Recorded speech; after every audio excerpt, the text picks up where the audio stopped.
ठाकरेंचा बालेकिल्ला ढासळला.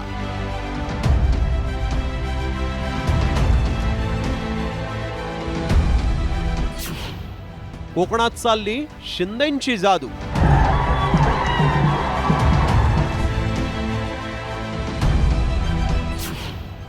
निवडणूक निकाल बदलणार कोकणाचं गणित.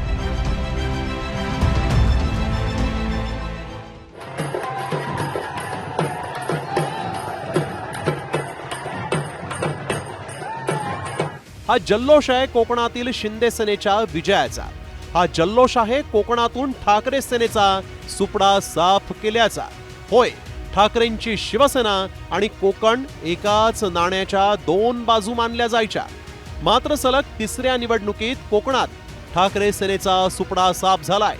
या निकालातून खरी शिवसेना कुणाची यावर शिक्कामोर्तब झाल्याचा दावा उपमुख्यमंत्री एकनाथ शिंदेंनी केला. शिवसेना कुणाची हे मतदारांनी या निवडणुकीमध्ये दाखवलं. खरी शिवसेना कुणाची? शेवटी शिवसेना शिवसेनेची, शिवसैनिकांची आहे, या महाराष्ट्रातल्या जनतेची आहे. काही लोकांना ही आपली भक्तेदारी वाटत होती आणि काही लोक मालक आणि नोकर समजत होते. शिवसेना हे कार्यकर्त्यांचा पक्ष आहे, कार्यकर्त्यांचा सन्मान करणारा पक्ष आहे आणि म्हणून इथं कोणी मालक नाही, कोणी नोकर नाही, इथं सर्व आम्ही कार्यकर्ते आहोत.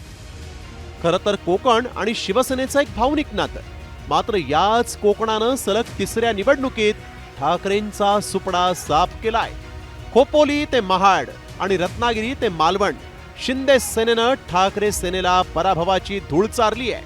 फक्त श्रीवर्धनचं नगराध्यक्ष पद राखण्यात ठाकरे सेनेनं यश मिळवलंय. मालवण, कणकवली, खेड, रत्नागिरी, चिपळूण, लांजा, माथेरान, खोपोली, महाड, श्रीवर्धन, ठाकरे सेना. खरं तर कोकणातील शिंदे सेनेच्या विजयाला कारण ठरलंय ते शिवसेनेच्या फुटीपासूनच शिंदेंनी कोकणावर केंद्रित केलेलं लक्ष. नगर परिषद निवडणुकीत शिंदेंनी कोकणात सभांचा धडाकाच लावला होता. नगरपालिका निवडणुकीत शिंदेंनी कोकणात किती सभा घेतल्या पाहूया. मालवण, वेंगुर्ला, सावंतवाडी, रोहा, चिपळूण आणि लांजा. एका बाजूला शिंदेंनी कोकणात सभांचा सपाटा लावला होता, तर ठाकरे सेनेच्या एकाही नेत्यानं इथं सभा घेतलेली नाही. प्रत्यक्षात निवडणुकीपासून दूर राहणाऱ्या ठाकरे सेनेनं या पराभवाचं खापर मात्र ईव्हीएम वर फोडलाय. तुम्ही जर विधानसभांचे निकाल पाहिले असतील, तेच आकडे आहेत. मशीन तशीच सेट आहे. 120, 125 भारतीय जनता पक्ष, करेक्ट. 54 विधानसभेलाही आणि इथे सुद्धा, आणि 40-42 अजित पवार. आकडे तेच आहेत ना. त्याच मशीन, तेच सेटिंग कायम आणि तोच पैसा. ही आपली लोकशाही आहे. तुम्ही आकडे पहा ना. आकड्यामध्ये अजिबात बदल झालेला नाही. अजिबात बदल झालेला नाही त्यांच्या आकड्यात.